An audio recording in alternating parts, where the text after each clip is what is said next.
Hello and welcome back to World Talks here on TVP World with me, Ashim Kumar. Now, Marcin Romanowski, a Polish former Deputy Minister of Justice, has been detained at the request of the National Prosecutor's Office just days after he was stripped of the immunity that lawmakers enjoy. He's accused of misappropriation of public funds of over 300 million Polish zloty and of being part of an organised criminal group. To explain the legal ramifications of this and related political cases, we are joined by Professor Maciej Kisiłowski,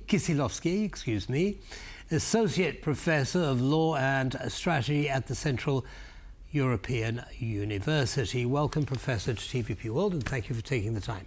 Good morning. Good morning to you.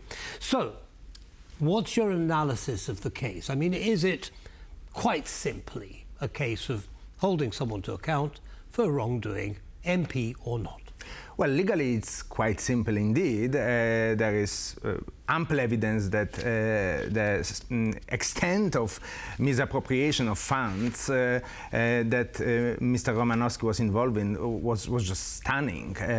We are talking about, the entire collection of illegitimate causes, including buying the Pegasus software to spy on the opposition in the midst of the re-election campaign of 2019, to financing various questionable NGOs that were basically the slush funds for the ruling party, to almost outright bribery and financing the election campaign of various MPs. So legally it's quite simple. Politically though, as we can see, for instance, from the United States, but also from other countries that are dealing with what we can call post-populist cleanup and unfortunately increasingly populist return after a post-populist cleanup, it's a very complicated case because we have on one hand the imperative of implementing and enforcing the law, and on the other various doubts of many respectable liberals of whether aggressive prosecutions of your predecessors, which is always in some sense done by the executive. Of course, the verdict is issued by the court or in the jury system by the jury of your peers, but the case needs to be brought by the prosecutor's office, which in every democracy is part of the executive branch, broadly perceived. And of course, there are many doubts whether this is the right way to proceed. We see it in the United States when these doubts have now been expressed and roundly criticized by legal experts in this infamous July 1st decision of the Supreme Court granting Donald Trump and potentially successors of him as presidents almost monarchical immunities. But only whilst on official duty. Well, but the official duty, as the dissenters, especially brilliant dissent by Justice Sotomayor, pointed out, is, according to the majority, the conservative majority, defined so broadly that it involves almost everything. Justice Sotomayor brought up in her dissent this chilling case, or hypothetical, of a president ordering a Navy SEAL 6 team to assassinate his political opponents, and that surely will be an official duty because as commander-in-chief, issuing even illegal orders under the majority's interpretation is immune to prosecution. This is, of course, deeply disturbing.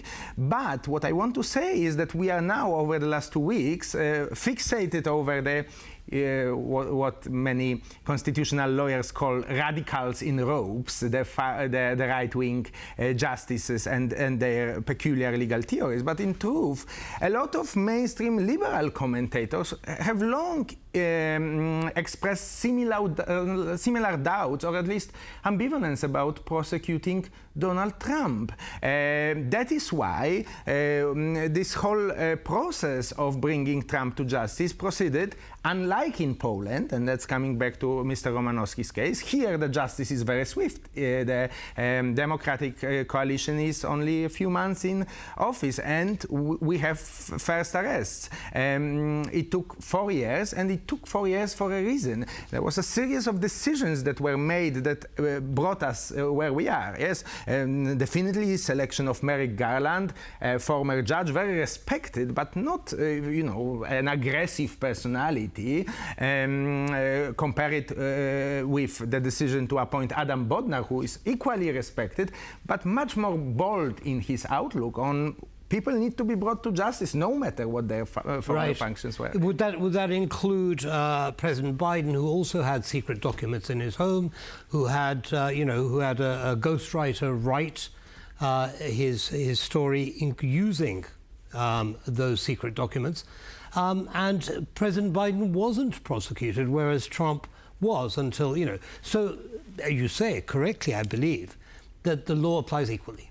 But here it doesn't seem to be. No. The facts were very different of this case, but most importantly, the focus on the classified documents case was in many ways the effect of numerous failures of the much more foundational and much more serious case of post-election 2020 election interference and leading and inciting violence on the Capitol Hill.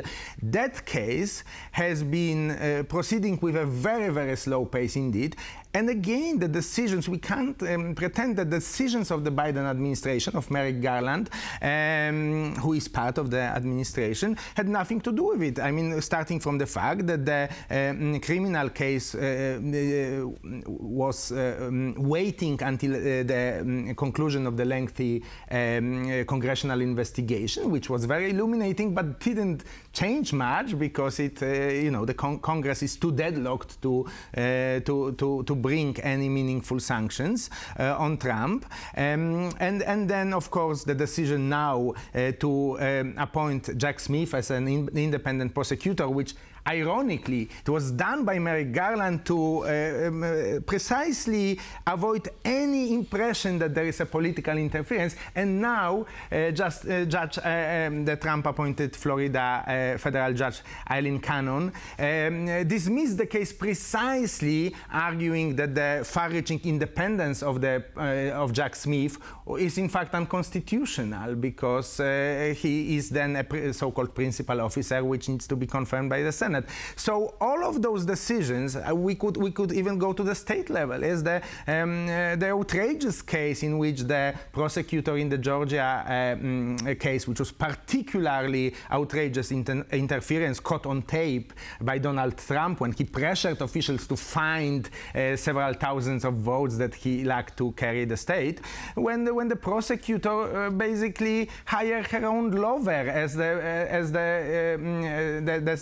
state attorney. Yes, but to conclude, all of those decisions, mistakes that were made not by Trump, but by the liberals, by Democrats in the U.S., I think should give us a pause and look at the Polish case and what the Tusk administration is doing in a slightly different light. This iron broom, the famous expression of Donald Tusk, was viewed with some suspicion even among liberals, for example in Brussels, whether it's too bold, too partisan. But democracy needs to be able to bite back and hold people accountable. And the US in many ways shows the consequences of not doing so. Yes, on all sides, to be fair. But the wheels of justice turn slowly, right? And what would you suggest would be a way of speeding those wheels up? Well, I listed an extent, and you've been very patient to listen to a number of turning points in the American case where the different decisions could have been made. Yes, so all those decisions. Yes, you don't hire your romantic partner to lead such an important case as a state attorney in Georgia. Yes, you maybe Biden should have selected somebody more like Adam Bodnar, then the kind of very detached judge, respected, but still not a firebrand, bold type that Merrick Garland certainly is, and maybe the idea of appointing a fully independent prosecutor, even though there is a long tradition of it, maybe that was also something that in those extraordinary circumstances where you had a sitting president, outgoing president, who was inciting violence against his own vice presidents. We tend to forget